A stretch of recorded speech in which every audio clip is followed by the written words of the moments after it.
idman uşaqlar inkişaf elətdirir. Bax, Zavidan 10'da oxuyur, bax 10-cu sinifdə. Baxaq sənə bir dənə.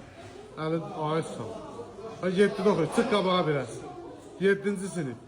Bax idmanla məşğuldur, görürsünüz. Sonra hani 4, çıx qabağa. 4-cü sinif, buna bax. Görün maşallah, idmanla məşğul olduqları üçün bari çıx qabağa 8-ci sinif. Yəni, həqiqətən də idmanla məşğul olanda bax belə olur. Sonra, o 1-ci sinif.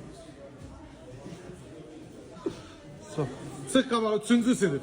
Baxın, idmanla məşğul olduğu üçün necə iri görsənir. Maşallah. Bax, bu üçü hələ məktəbə getmir. Məktəbə qədər hazırlıq. Halal. Həqiqətən də idman inkişaf elətdirir. Baxın uşaqlar, bu boyda uşaq 4-də oxuyur, çıx qabağa. 4-cü sinif tələbəsi. Hələ ibtidai sinif. Sən necə oldu ki, belə oldu? İdmanla məşğul oldun, ona görə malades. Keç. Afərin. Bax, sən nəsə oxuyursan? 3-cü sinif. Ay maşallah. Halal olsun. Yavaş. Yavaş buyur. Allah halal. Halal.